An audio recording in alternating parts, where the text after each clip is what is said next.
Kaya hindi ako nakapag-vlog. I mean, gusto kong mag-vlog pero hindi kaya ng katawan ko mag-vlog. Talaga ako BBM. Yung mga kapatid ko BBM yun sila. Inubo na naman ako, so sabi ko. Ay, hayaan ko na lang talaga. Good morning everyone. Medyo may boses na tayo, no? Kaysa noong 2 days ago. Medyo hindi pa rin okay yung boses ko, pero at least may boses na. So, nilagnat ako guys, mga 3 or 4 days. Kaya hindi ako nakapag-vlog. I mean, gusto kong mag-vlog, pero hindi kaya ng katawan ko mag-vlog.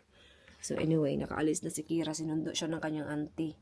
Pati ako, na-surprise din ako kasi maaga bakit nandito yung sister-in-law ko, kasi sabi niya sa Eastbourne daw siya mag-work today. So yeah, so yun. Siya yung naghatid kay Kira sa school. So ano nga ba yung gagawin ko ba? Maghugas muna ako ng mga plato.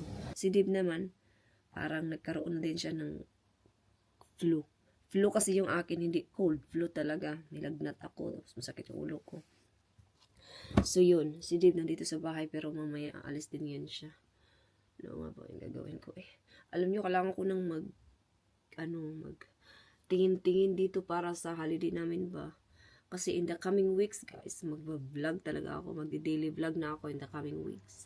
Kasi marami tayong ganap. Excited na ako. Pero yung gusto kong mangyari muna no is mag-clear muna yung aking boses at saka feel better para for the go tayo sa ating pupuntahan.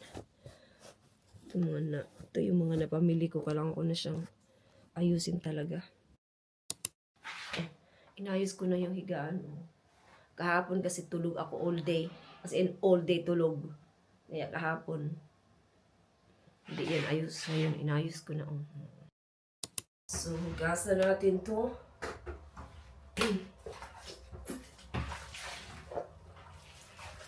Silip kumain ng breakfast. Kahapon as in wala talaga akong ginawa. Tulog lang ako. Tapos kung kakain din ako, hindi ako nagubusog. Kaya kumain ako ng mga matatamis. Kasi yung lasa ng mga pagkain, maalat. Maalat. Yung mga pinakain ko ba, mapait. Yung lasa niya, isa lang. Kaya kumain ako ng mga matatamis, maalat, para malasahan ko ba.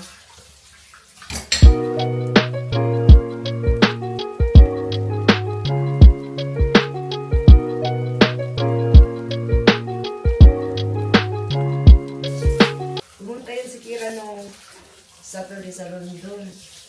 Nakauwi niya lang nung Sunday. Tapos ngayon, nandito na naman yung auntie niya. So, masaya yun si Kira.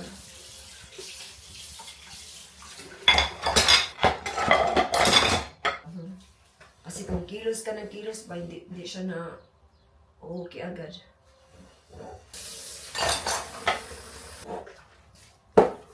Kasi iba sa ibang bansa, pag magkasakit ka kasi kailangan mo talagang kumilos. Iba man sa Pilipinas, no? Dito, bawal talaga magkasakit ng 4D lang.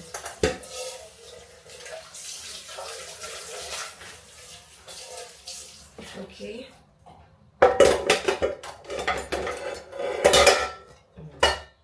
At least nakapaghugas tayo, no?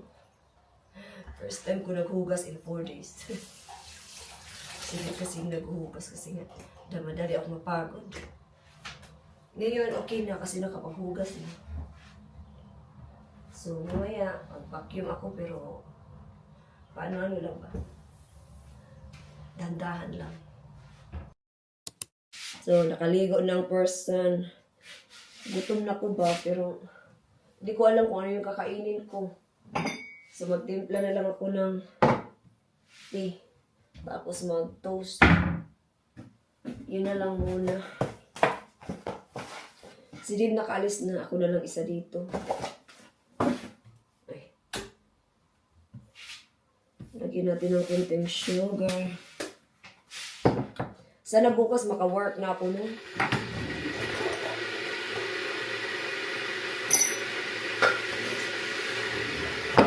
Hoy, ano ba ako nag-Facebook? Anong nangyari sa Pilipinas, no? Si ano ba, si Duterte ba? May warrant of arrest siya, di ba? Galing siya sa Hong Kong. Alam niyo ako, hindi talaga ako BBM. Yung mga kapatid ko, BBM yan sila. Ako hindi ako BBM. Ewan ko, hindi ko talaga feel si BBM. Basta, ayoko sa kanya. Kayo, ano kayo? Basta ako, hindi ako BBM.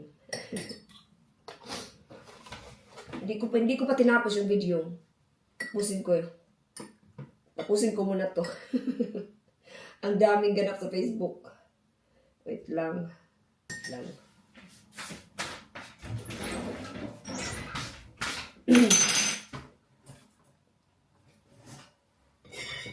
Wala na talagang ayo yung Pilipinas, no? Ay, politika. Kailan ba yung election ulit? Wag nyo nang iboto si BBM, oy. Wala namang nangyari sa Pilipinas. Puro lang mga negativity. Di ba?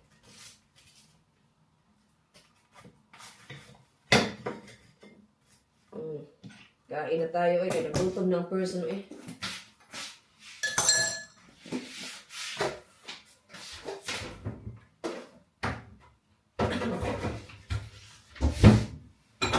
Tara, let's go sa sala. Cellphone. Balikan ko muna kayo, wait lang. Balik ko muna ito doon. Marami talagang trending sa Facebook. Si Elias, sino pa yung isa ngayon, si President Duterte na naman.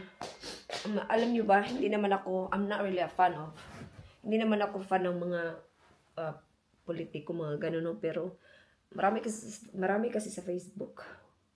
So kaya, hindi din natin maiwasan ba na makimarites. So yeah, tingnan ko yan mamaya. So yeah, so by the way, so ito na yung aking toast. Nag-try ako maglinis-linis ba, yung paunti-unti lang ba. Inubo na naman ako, so sabi ko, ay hayaan ko na lang talaga yan bukas na yan, or pag na feeling okay na talaga ako. Pero at least nakaligo na ako, no? Fresh na. Yung boses ko na lang. So yeah, si Dib nakaalis na, sabi ko na, di ba? So yeah, nakaalis na si Dib, mamaya pa yun, mga 5:30 ata. So yeah, kain muna tayo. Yung tea ko, magkape sana ako, pero mas okay kasi yung tea pag hindi ka okay kaysa sa kape. So magluto ako ng dinner. Hindi pa kasi ako nag-lunch talaga na lunch ba. Yung tinapay lang. So magluto ako ng something na may sabaw ba. Sinugutom na talaga ako. Tapos lagyan ko sa ng ganito. Noodles.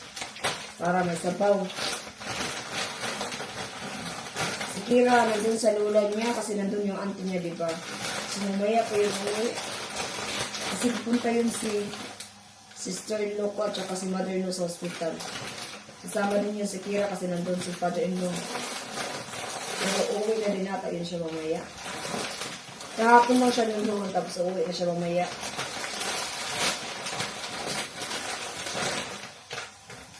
Lagyan ko din siya ng meatballs. Manok sana yung ilagay ko. Beef na lang eh. Manok din nakakasawa na. Yan.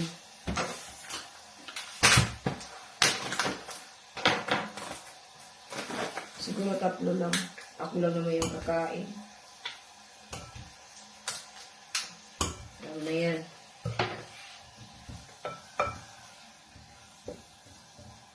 Tapos takpan.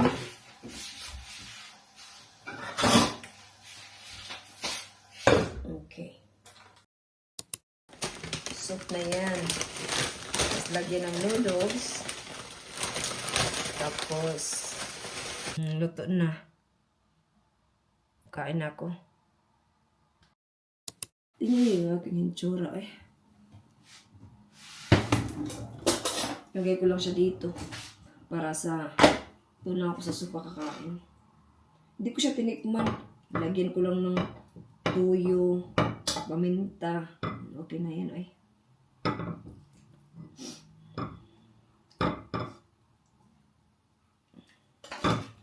Para meron naman tayong sabaw na hindi lang laging dry. Wala akong saktong kain talaga. Kahapon lang ako medyo nagkalasa-lasa na. So, kaya hopefully maubos ko to.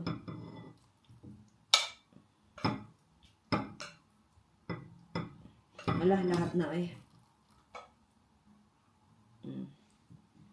Sabaw.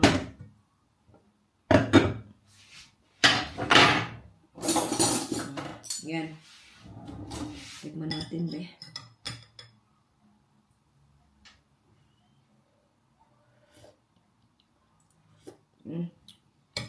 Masarap-sarap to pag may malunggay, no? Wala akong malunggay.